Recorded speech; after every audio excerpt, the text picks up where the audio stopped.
ಇವತ್ ನಾನು ಕಳೆದ 10 ವರ್ಷಗಳಿಂದ ಬಳಸ್ತಿರೋ ನನ್ನ ಅಜ್ಜಿ ಹೇಳ್ಕೊಟ್ಟಿರೋ ಒಂದು ಸ್ಕಿನ್ ಸೀಕ್ರೆಟ್ ನ ನಿಮ್ ಜೊತೆ ಶೇರ್ ಮಾಡ್ಕೊಳ್ತಿದ್ದೀನಿ. ಇದು ಕ್ಲಿಯರ್ ಹಾಗೂ ಕಾಂತಿಯುತವಾದ ತ್ವಚೆಗೆ ತುಂಬಾ ಸಹಾಯ ಮಾಡುತ್ತೆ. ಅಂಡ್ ಬೆಸ್ಟ್ ಪಾರ್ಟ್ ಏನಂದ್ರೆ ಇದಕ್ಕೆ ಬೇಕಾಗಿರೋ ಎಲ್ಲಾ ಸಾಮಗ್ರಿಗಳು ನಿಮ್ಮ ಅಡುಗೆ ಮನೆಯಲ್ಲೇ ಇದೆ.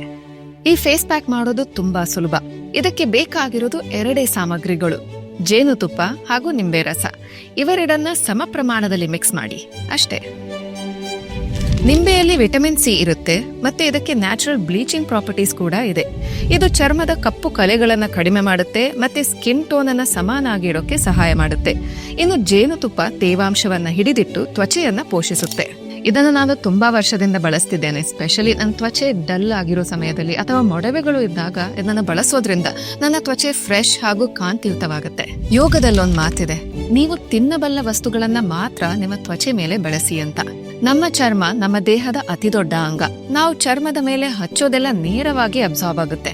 ಆದ್ರಿಂದ ಅಡುಗೆ ಮನೆಯಲ್ಲೇ ಇರುವಂತ ವಸ್ತುಗಳನ್ನ ಬಳಸೋದ್ರಿಂದ ನಿಮ್ಗೆ ಗೊತ್ತಿರುತ್ತೆ ಇದು ಯಾವಾಗ್ಲೂ ನ್ಯಾಚುರಲ್ ಹಾಗೂ ಸೇಫ್ ಆಗಿರುತ್ತೆ ಅಂತ. ಆದ್ರೆ ಒಂದ್ ವಿಚಾರ ಗಮನದಲ್ಲಿರ್ಬೇಕು, ನಿಂಬೆಯಲ್ಲಿರುವಂತ ಎಸಿಡಿಕ್ ಗುಣ ಕೆಲವರ ತ್ವಚೆಗೆ ಹೊಂದಿಕೊಳ್ಳದೆ ಇರಬಹುದು. ಆದ್ರಿಂದ ಇದನ್ನ ನೀವು ಮುಖಕ್ಕೆ ಹಾಕೋ ಮೊದಲು ಒಂದು ಪ್ಯಾಚ್ ಟೆಸ್ಟ್ ಮಾಡೋದು ಉತ್ತಮ. ಹಾಗೆ ನಿಂಬೆ ಇರೋ ಕಾರಣದಿಂದಾಗಿ ನೀವು ಇದನ್ನ ಬಳಸಿ ಸೂರ್ಯನ ಬೆಳಕಿನ ಕಡೆ ಹೋದ್ರೆ ನಿಮ್ಮ ತ್ವಚೆಗೆ ತೊಂದರೆ ಉಂಟಾಗಬಹುದು. ಆದ್ರಿಂದ ಇದನ್ನ ರಾತ್ರಿ ಸಮಯದಲ್ಲಿ ಬಳಸೋದು ಉತ್ತಮ. ಈ ಫೇಸ್ ಪ್ಯಾಕ್ ಕೇವಲ ಹೆಂಗಸರು ಮಾತ್ರ ಅಲ್ಲ, ಇವನ್ ಗಂಡಸರು ಕೂಡ ಯೂಸ್ ಮಾಡಬಹುದು. ಒಮ್ಮೆ ಟ್ರೈ ಮಾಡಿ ನೋಡಿ, ಮತ್ತೆ ನಿಮ್ ಚರ್ಮ ಎಷ್ಟು ಫ್ರೆಶ್ ಹಾಗೂ ಕಾಂತಿಯುತವಾಗಿ ಕಾಣುತ್ತೆ ಅಂತ ನಿಮ್ಗೆ ಗೊತ್ತಾಗುತ್ತೆ. ಇದೇ ರೀತಿಯ ಸರಳ ಹಾಗೂ ನೈಸರ್ಗಿಕ ಟಿಪ್ಸ್ ಬೇಕಾದ್ರೆ ಈ ನಮ್ಮ ನಂಬರ್ಗೆ ಹಾಯ್ ಅಂತ ಮೆಸೇಜ್ ಮಾಡಿ, ಮತ್ತೆ ನಮ್ಮ ವಾಟ್ಸ್ಆಪ್ ಕಮ್ಯುನಿಟಿಯನ್ನ ಜಾಯ್ನ್ ಆಗಿ.